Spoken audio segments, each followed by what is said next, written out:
शैतानिर्रजीम बिस्मिल्लाहिर्रहमानिर्रहीम यासीन वल कुरानिल हकीम इन्नका लमिनल मुरसलीन अला सिरात मुस्तकीम। Dear student, today we shall learn about figures of speech. In your textbook 9th class, there are 2 poems, Daffodils, unit number 4, and Stopping Woods, unit number 8. In these 2 poems, there are mentioned figures of speech. First of all, we shall talk about figures, then its kinds, just like simile, metaphor, personification, alliteration, imagery. There are 5 kinds in your textbook board mention figures of speech, but it has many kinds. In your syllabus, only 5 are mentioned. First of all, we shall talk what is figures of speech. An example of the figurative use of words, a word, phrase, meaning. Second, use in same way other than the main or usual meaning. Once again I repeat, other than the main or usual meaning, to suggest a picture in the mind, to picture in the mind. मुख्तसर से हम इस तरह बता सकते हैं कि language जो होती है, इसके रिटन वर्क में लिखाई को, रिटन को खूबसूरत बनाने के लिए कुछ अल्फाज इस्तेमाल किए जाते हैं। उन अल्फाज के जो हैं वो यूजुअल मीनिंग सजेस्ट जो होते हैं वो उनसे हट के होते हैं। अब इसमें जो चीज़ पहली आती है वो सिमिली आती है। क्या चीज़ आती है? सिमिली। अब सिमिली क्या है? A simile is figures of speech in which likes or as is used to make comparison between two ideas that are basically dissimilar. वो उसके मुतज़ाद होते हैं, डिससिमिलर होते हैं।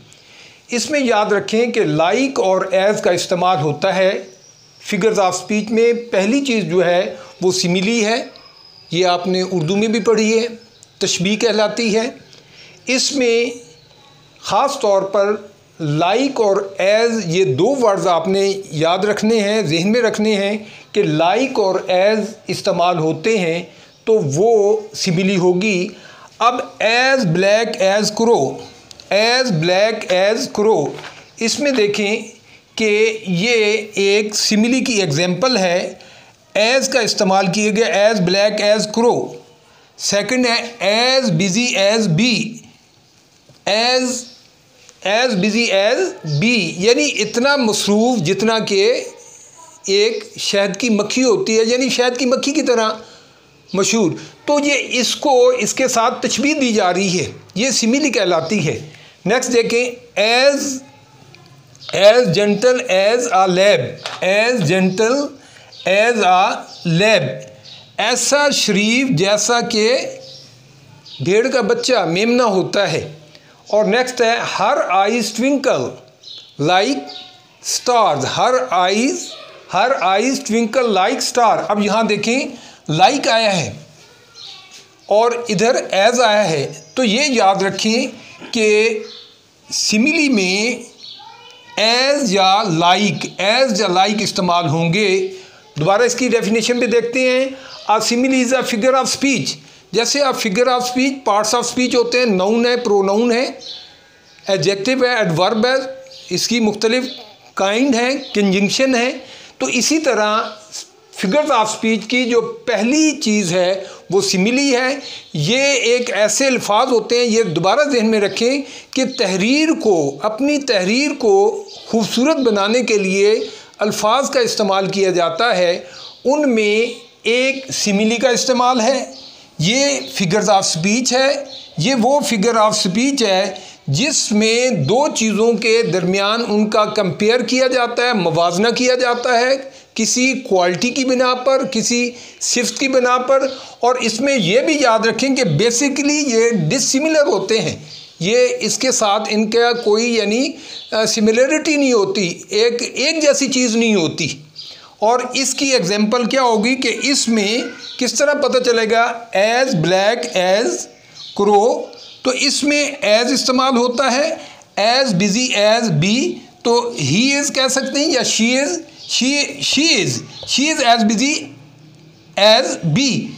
वो इस कदर मसरूफ़ है जैसे कि शहद की मक्खी, मुराद ये है कि वो बहुत मसरूफ़ है। यहाँ डिसिमिलर मीनिंग्स में मुराद होगा कि यानी कि वो बहुत मसरूफ़ है। इसी तरह he proved like a line, वो एक शेर की तरह साबित हुआ, लाइक अ लाइन। अब देखो लाइन जो है वो एक ऐसे चीज़ है जो बहादुरी के लिए मशहूर है, ब्रेव है। तो लाइक लाइन जब कह देंगे तो ये लाइक लाइन जो है ये एक सिमिली है। नेक्स्ट जो है वो मेटाफर आता है, उस पर हम बात करते हैं मेटाफर पे जी। तो इसकी दूसरी जो है वो मेटाफर होगा, पहली सिमिली थी, दूसरी मेटाफर हो गया। याद रखें कि सिमिली और मेटाफर में सिर्फ जो फ़र्क होगा वो हमने उम्मीद कर देना है, निकाल देना है, लाइक और एज। लाइक और एज अगर सिमिली में से निकाल दें तो ये मेटाफर बन जाता है इस्तारा। उर्दू में क्या कहेंगे, इस्तारा। अब इसकी एग्जांपल देखते हैं। He proved a line in the fight, वो लड़ाई में एक लाइन, एक शेर साबित हुआ। याद रखें कि वो क्वालिटी वाली बात ध्यान में रखनी है, उसकी खूबी, लाइन की ये खूबी है, ये एक चीज़ मशहूर है, ये बहुत बहादुर होता है। जिस तरह जानवरों में बहादुर लाइन है, इसी तरह जो शी गॉड, जो गॉड बकरी होती है, वो सबसे ज़्यादा बुज़दिल कंसीडर की जाती है, जिसको हम बुज़दिल कहते हैं। क्या कहते हैं, बुज़दिल। याद रखें बुज़ के मतलब होता है बकरी, और दिल लाजिम बात है हार्ट को कहते हैं। तो जो बकरी वाला दिल रखता है वो उसको हम बुज़दिल कह देते हैं, वो एक मुहावरतन ये चीज़ कह देते हैं। अ लाइन, लाइन चूँकि बहादुर है। अब देखिए थोड़ा सा फ़र्क कि ही फाइट लाइक अ लाइन कह देंगे तो याद रखें लाइक अ लाइन जब आ जाएगा तो ये सिमिली हो जाएगा, लाइक अ लाइन आ जाएगा तो क्या हो जाएगा, ये सिमिली हो जाएगा। और अगर लाइक को इसमें से हटा देंगे तो फिर ये मेटाफर है। अब दूसरी देखें, his heart is red, his heart is red, red rose. यहाँ देखें कि रेड आ गया। अब रेड रोज़ की तरह उसका हार्ट रेड है। अब यहाँ पर रेड जो है वो उसका मेटाफर है, रेड क्या है, उसका मेटाफर है। इसी तरह ब्लैंकेट ऑफ स्नो, यानी बर्फ़ की एक चादर सी, वो एक्चुअली चादर नहीं होती लेकिन उसको हम इस्तारा ले रहे हैं, उससे एक चीज़ उधार ले रहे हैं, वो उस खूबी की वजह से।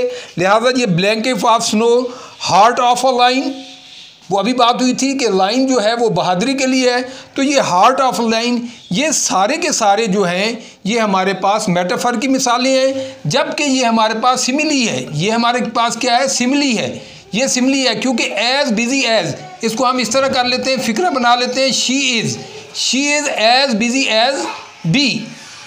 अब देखें तो अगर इसे हम she is as busy as bee कहेंगे तो ये सिमिली है। अगर इसमें से हम एज निकाल देंगे, शी इज़ बी कह देंगे या शी इज़ बिजी बी, तो इसमें शी इज़ बी, तो ये इसका बी जो होगा वो इसका मेटाफर होगा।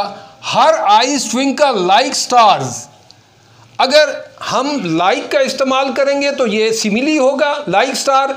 अगर हम लाइक को यहाँ क्या करेंगे, ओमिट कर लेंगे, निकाल देंगे, her eyes twinkle star, her eyes twinkle star, तो ये जो हर आईज ट्विंकल स्टार होगा, लाइक को देखें, लाइक को हमने यहाँ से ओमिट कर दिया, निकाल दिया, सेंटेंस वही रहा, लेकिन अब ये क्या बन गई, ये मेटाफर होगी।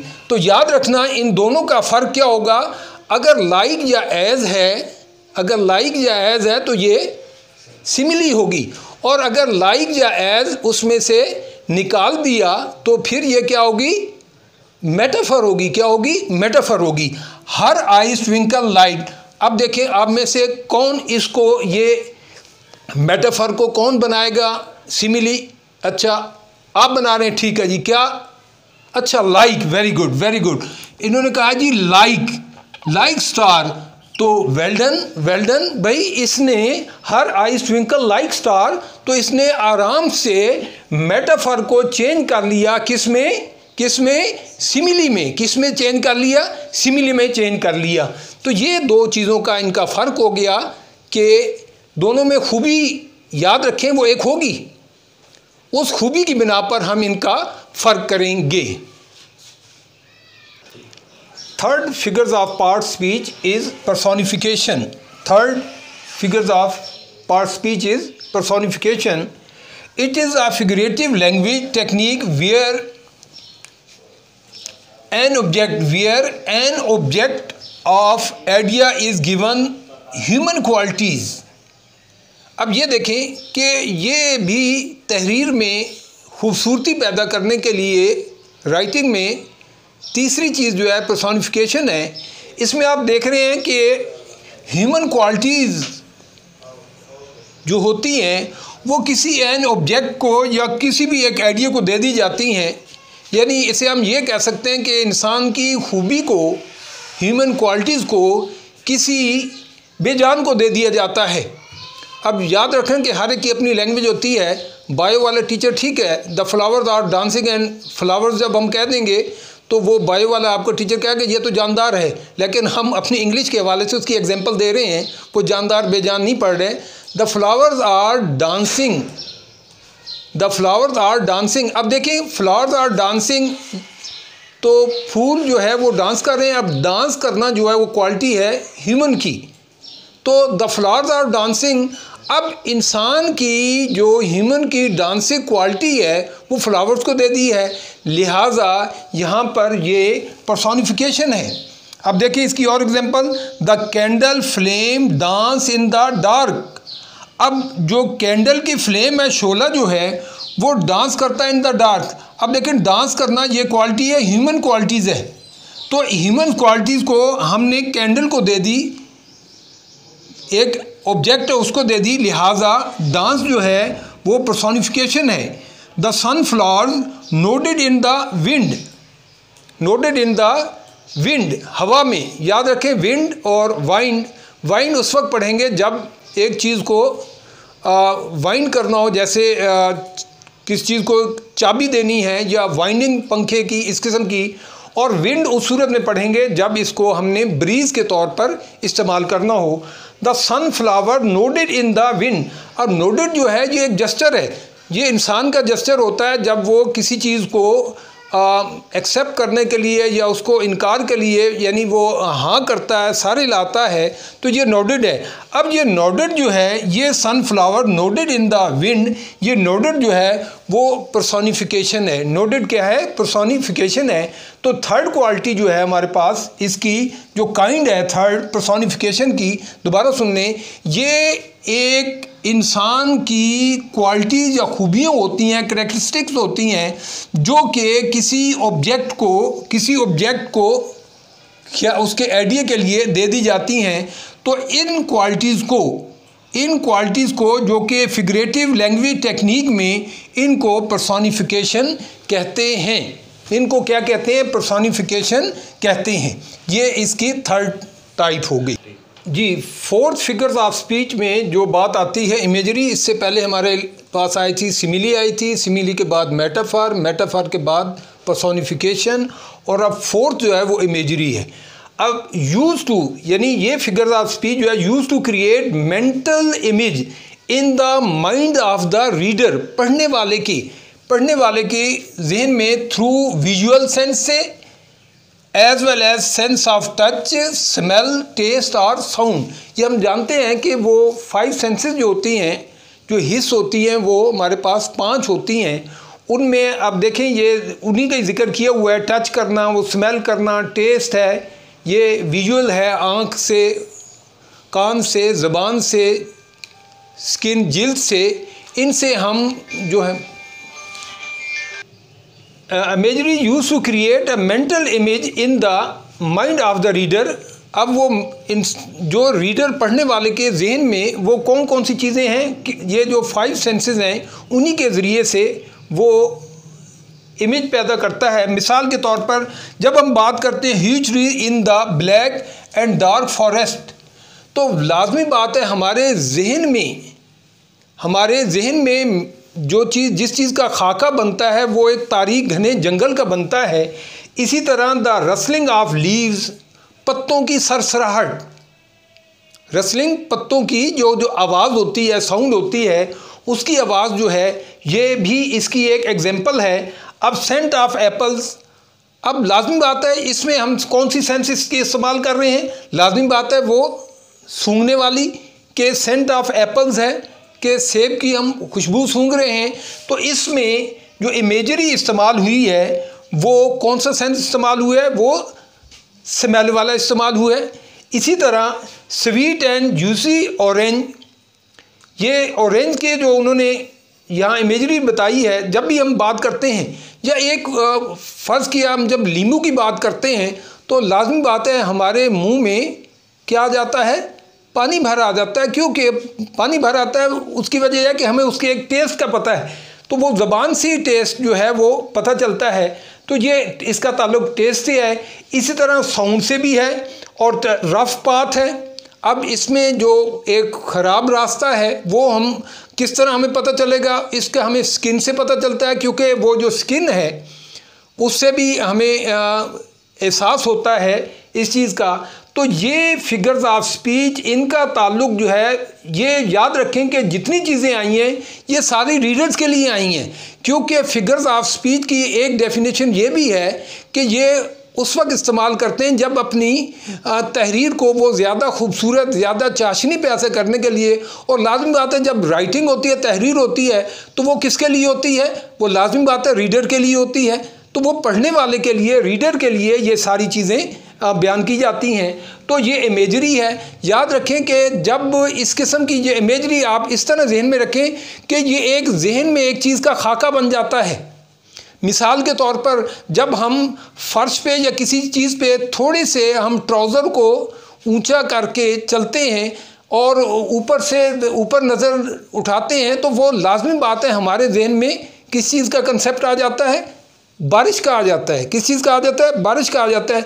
तो वो जहन में हमारा एक खाका बन जाता है। तो वो जो क्रिएट होता है मेंटल इमेज, जो मेंटल इमेज क्रिएट होता है ये 5 सेंसेस से, उसको इमेजरी कहते हैं।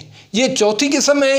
ये जो 4 हैं आपकी, दोबारा सुन लें, सिमिली है, मेटाफर है, पर्सोनिफिकेशन है, इमेजरी है।